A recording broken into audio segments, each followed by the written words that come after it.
This is Merrick NH Ulrik, and today I'm talking about my favorite Battlemechs of Battletech. And today we talk about the Stormcrow. The Stormcrow is a widespread second-generation Omni-Mech, fielded by many clans. However, within clan Smoke Jaguar Tumen, the Stormcrow was especially common during the clan invasion, and was codenamed the Ryokin, a misspelling of Ryokin, hunting dog by the warriors of the Draconis Combine, who encountered it. Because of its versatility through its combination of mobility, armor, and firepower, in its various configurations, the Stormcrow is a feared opponent on the battlefield.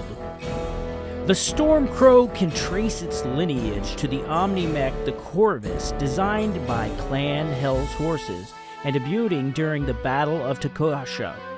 However, this precursor to the Stormcrow had only just debuted when Clan Ghostbear won the Battle of Takasha.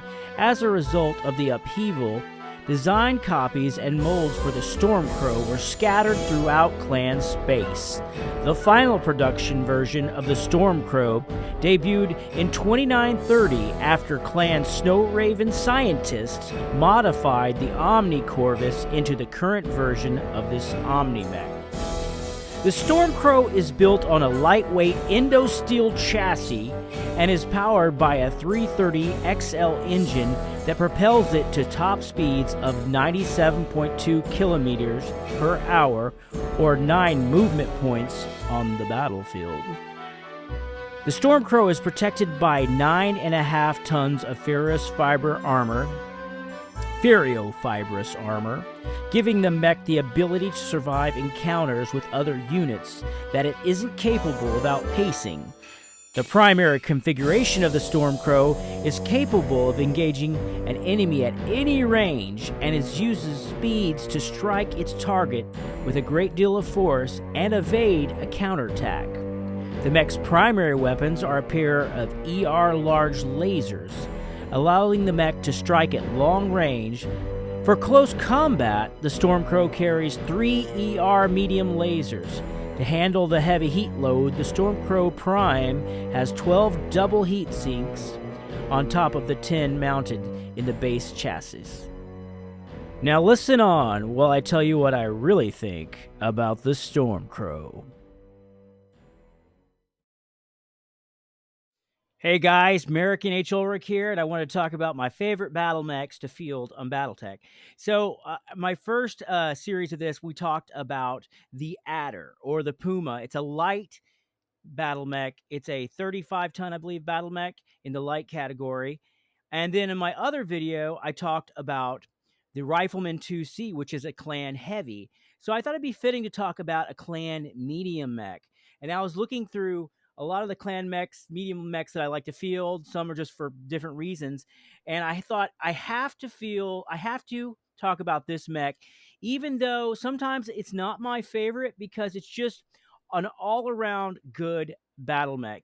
What I mean by that is it's not too spicy. Doesn't have a secret sauce or anything. It doesn't have a lot of bells and whistles, but it has a little bit of everything you need to be successful on the battlefield of Battletech. And the mech I'm talking about, if you already listened to my introduction, is the Stormcrow. And what I like about this mech is its simplicity. It's got plenty of armor for its weight class. It's a 55-ton medium. It's on the heavy side of medium. And we talked about its history, so I'm not going to talk about the history. I'm going to talk about some of the variants, but I'm only going to go up to about the Jihad era. I'm not going to go Dark Ages, and I'm not going to go Ill Clan. So we're just going to talk about the basic variants of the Stormcrow. And it's just an all-around great mech to field. It's not too expensive BV-wise for most variants. So what the good thing about the Ryokin, as the Intersphere called it, but I like to call it the Stormcrow, is that it's a 6'9", so it's not super, super fast, but it's fast enough to engage most heavies and to position yourself well against most mediums. But it's not going to be super fast. But to put it in perspective, it is as fast as the Adder. It's as fast as the Adder with 6'9". The Stormcrow has a lot of variants, but some of the basic variants is like the Prime. The Prime is going to come with um, it's going to come with, let's see how many. It's going to have extra heats. It's got 22 double heat sinks, and so that's going to give you dispensate 44 points of heat, and you could fire all its weapons and still not overheat. Even if you run, you would be at 41 heat, so you'd be plenty there. So that's one good thing about the Stormcrow. In most variants, it's very heat efficient, and it's got a good amount of armor. If you were to compare the armor of a a Mad Dog or a Vulture, as Interfere calls it, this variant is actually better in so many ways than that with armor and its armor rating, I believe. You're going to have on the Prime, you're going to have 17 on the left torso, 18 on the arms. Of course, both torsos have 17 in the arms, and the torso's 18 in the arms. You're going to have 25 in the legs. One good thing about the Stormcrow is that it has a lot of leg armor. Why this is significant is because a lot of times the way a Battlemech dies on the tabletop game of Battlemech is it loses a leg and it falls automatically. And when that happens, it's a sitting duck, and it is going to be destroyed eventually. So blowing off legs is a good way to kill a Battlemech, but you're going to have to go through a lot of armor with the Stormcrow if you're going to blow through the legs. It's got 25 on both legs that can survive a Gauss rifle, but not two shots in the same leg. It's going internal after that, of course. Center torso has 25. Basically, you can shoot a Gauss rifle at anywhere but the head, and you're not going internal on the first shot unless you shoot him in the back. The rear torso has 9. The center torso has 10. In the Prime, you have 2 ER large lasers and 3 ER medium lasers, and those weapons, except for one, it has one in the head, but the rest are in the arms. So what that means is if it's carrying elementals, it can fire those weapons and still move those battle armor units on the field. Once they're dropped off, of course, you have other options, but in some mechs, a lot of the weapons are in the torso. So one good thing about energy weapons is you're not going to have ammo explosions, even though most of the mechs do have case. So another variant is the Ryoken or Stormcrow A.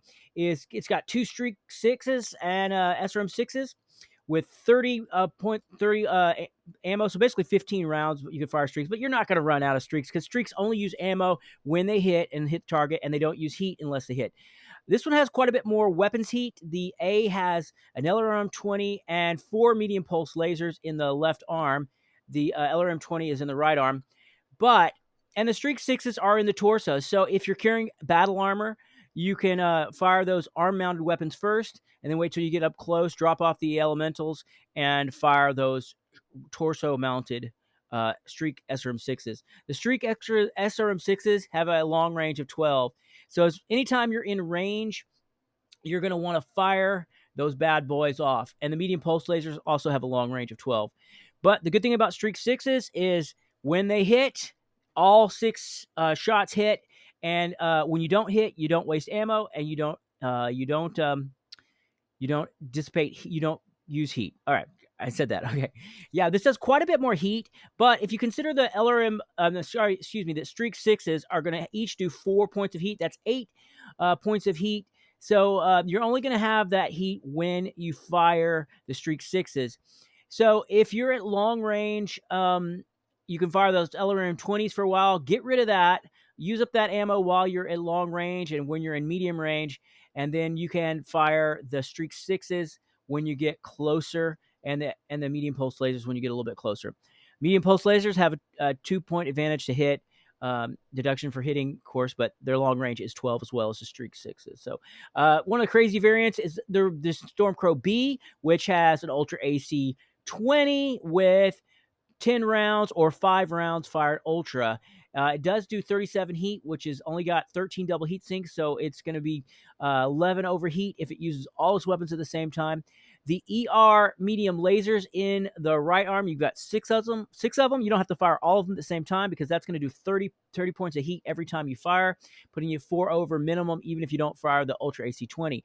But I want to keep in mind about this is that You don't want to fire the Ultra AC-20 until you get at medium or close range, because you only have those 5 shots, and a lot of times you won't even hit with the second one. So you really want to make sure you're getting close enough, because you have to roll the Ultra 20 on the cluster roll table to see how many of those rounds, those 2 rounds hit. So the Ultra AC-20 is a little bit of a loss where you have to fire the cluster table and you don't get an extra chance to roll. So you roll 1 time to see if it hits, and then you roll a cluster table of 2 to see if you got a hit with one ultra on the ultra mode or just one single shot.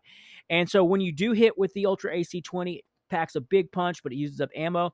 And even if you miss, you use up ammo. So what I would recommend, only firing the ER medium lasers until you get close enough to get some good targeting numbers with that Ultra AC-20. As well, it has great armor for a medium mech, really great armor for a medium mech. Lots of leg armor, so you're not getting that leg blown off easily. Another variant that is very popular, it's got a missile boat. The Stormcrow D has 2 LRM-20s with basically, how many shots? I believe it has 36 ammo, I believe. So you got, man, that's a lot. You got 18 rounds of firing LRM-20s, and then you almost have an unlimited round of SRM-2s. The SRM-2s, you've got 100 tons of ammo. That's a lot of ammo right there. I mean, 100 shots. So you're not going to run out of the the SRM-2s. But it does have a NARC missile beacon. These missiles are NARC missile beacon equipped. That means you can, if you hit something with the NARC missile beacon, you can fire indirectly without having a spotter. You don't have to fire the one indirect modifier. So you get some special bonuses with the NARC. But also, if you're firing directly with a NARC missile beacon weapon that has already had a NARC target, you will get a +2 on the cluster roll table as well, just like the Artemis 4 technology, but with the NARC. And you can fire only at that weapon and only with a mech that has been NARC with your NARC missile beacon. This one comes with 12 points of ammo on the NARC missile beacon, so you can fire that NARC missile beacon 12 times.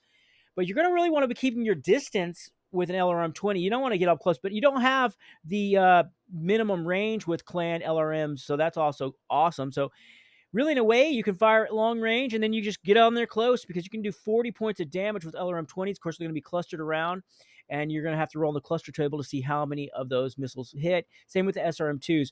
But you get an advantage if you get one of those, your targets narked. You're going to get is it +2 or plus 2 on the cluster roll table. So basically, if you roll a 9, you're rolling a 12, or when you roll 9, you're rolling 11. When you roll 10, you're rolling a 12. When you roll 6, you're actually rolling an 8, and so following on the cluster roll table. So this is not a bad missile boat. It weighs in a BV at 1863, a battle value 2, which is not too expensive, and it's a 6.9. So if you need to stay out of range of those medium laser weapons or Ultra AC-20, you could just keep staying behind, outrun those pesky large weapon things like that. Like, so if you know your opponent has medium lasers or streak 6s or Ultra AC-20, you can back up or run out of the way of those heavier weapons and still fire long range with the LRM-20s. And when you get close, you can fire everything with the SRM-2s as well. Those pesky SRM-2s for crit seeking, they may help you out there. But this is really a solid mech. It's a solid mech all around in the inner sphere, doing damage all the way up to the Jihad era. The Ryukin TC has a Gauss rifle with 16 rounds. It has a targeting computer and 4 ER medium lasers. But the great thing about that is it's not running hot. You can fire all those weapons and walk with no extra heat. You're going to have 1 point of heat if you fire them all and run. So it's a really heat efficient, beast. So that's the Stormcrow TC, or the Ryukin. Let's see, the Stormcrow E is going to be advanced tactical, if you like that sort of thing. Advanced tactical 9. It's got 4 ER small lasers, 1 ER medium laser. Not bad if you like the tactical missile things. The advanced tactical missiles cannot be fired. It also has anti-personal AP weapon there, but or is that the active probe? I'm sorry, that's an active probe. The active probe in the head. But the advanced tactical weapons cannot be fired indirectly, and they come with 3 different kinds of ammo types: the high explosive for short range, you got the standard for medium range, and then you have extended long range, which can go up to like 24 hexes, I believe. So you can really fire in, and it's got a lot of ammo. So it does have a lot of ammo. So you can fire those for a long time, but depending on which type you bring. Okay, so we have the Ryukin H, and that's going to be for H for heavy large lasers. If you like that sort of thing, it's going to run heat. It's got 22 double heat sinks, 44 dissipates 44 heat, but it can do up to 51 heat. So it's got two heavy large lasers. They're 15 is the long range on those, but they do the 16 damage, but also do a lot of heat, 36 heat if you fire both of those heavy large lasers. I've never been a fan of the heavy large lasers. I don't know why, just don't seem efficient to me. The Stormcrow F, we're talking about. This is the 3069 model. It's got plasma cannons, a bunch of ER medium lasers, two ER small lasers, and four AP Gauss rifles for infantry targeting. And it can run very hot, 42 heat for that. That's the plasma cannon is doing most of the heat there. It's cooking. It cooks your opponents, but it is hot to handle. So the irony would be firing those plasma cannons and overheating your own mech instead of overheating your opponent's mech. That would be ironic, wouldn't it? The Stormcrow Z is getting into technology that I don't really use as much. It's got the heavy, large lasers, and it has the Nova CEWS and heavy, large laser mediums, heavy, large, and it improved advanced tactical. I read up a little bit on the improved advanced tactical, but I really don't know enough to talk about it. But I do believe you get some bonuses to hit out of the gate.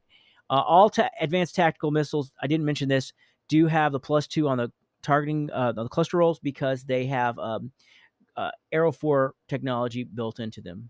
So yeah, or Artemis 4, I think. Arrow 4. Artemis 4, not Arrow 4. Sorry. Did I say Arrow 4 last time? Sorry, my bad. But I mean, this mech is just all around a solid mech. I like it. You could bring it as a missile boat. You could bring it as a close range brawler with the B, and you could also bring it just as with a bunch of ER medium lasers. It's just a solid mech. It's not too expensive on BV, and it's got a lot of armor. You know, it's funny because if you look at it, and if it were to go against, say, a Mad Dog, which is, let's just pick a Mad Dog Prime, and let's see if the Mad Dog Prime would win against the Ryukin on a combat trial. And let's see here, and that is a heavy mech. They have about the same BV here. The Mad Dog is, I believe, let me look that up a second here. And we're going to skip to the end here. Who is the winner of this? And the Stormcrow won by 7 rounds of devastation. So I'm telling you, it's a very solid mech. Just a lot of armor, and it can put out a bunch of damage, and it's pretty fast. 6'9", it's going to outrun medium mechs, some heavy mechs too. It's got like the armor of a heavy mech, and it has like some solid weapons. It's not got a crazy amount of weapons like the Blood Ass, but it's got a good amount of weapons and weapon supplies. So like if you take the B and it has the Ultra AC-40, even when you run out of the Ultra AC ammo, you have those 6 ER medium lasers. And if you still have that, man, that's devastating. The 6 ER medium lasers, we're going to do 30 points of heat, but they can do 35 points of damage. Of course, individually, 7 different locations, most likely. So, but yeah, this is me talking about the Stormcrow. I like playing clan invasion or like jihad era. That's why I like to go to like 30-70. So they're just a cool mech. I think I would field them in my lance. They're just solid. I mean, there's some more quirky mechs that I like using, and I think I almost didn't want to like mention this one because it's just so all around good. It's just all around good. I've been I've been enjoying using mechs that have jump jets. So I would say the only downfall of the Stormcrow is it doesn't have jump jets, but it's really not. Doesn't have to have them. It's a 6'9". It's pretty fast, but I like fielding some mechs. I will talk about later some other medium variants that are faster than the Stormcrow, less armor, in a lot of cases do less damage, but are faster mechs with jump jets. And I might talk about some of those variants, but I can't say that they're better than the Stormcrow. All I can say is I might enjoy using them sometimes more than the Stormcrow. Well, I hope you've liked this video. Please like and subscribe to my channel. Let me know what your favorite clan medium mech is. I am a clanner. I like playing Hell's Horses clan. These are painted with the Ada Galaxy paint scheme, supposedly. I try to do that. I haven't finished them. They're probably a lot more technical work I'd like to do on these mechs, but yeah, it's got kind of a black and gray camo design there.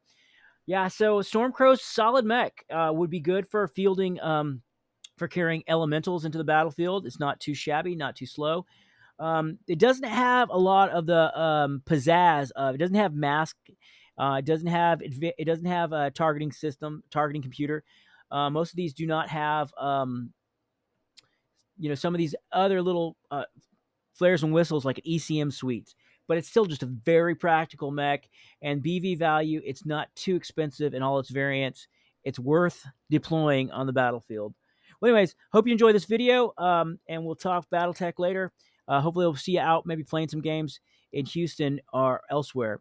All right. Well, y'all have a blessed day, and rock on, Clan Hell's Horses, and may we defeat those inner sphere spheroids. All right. Later, guys.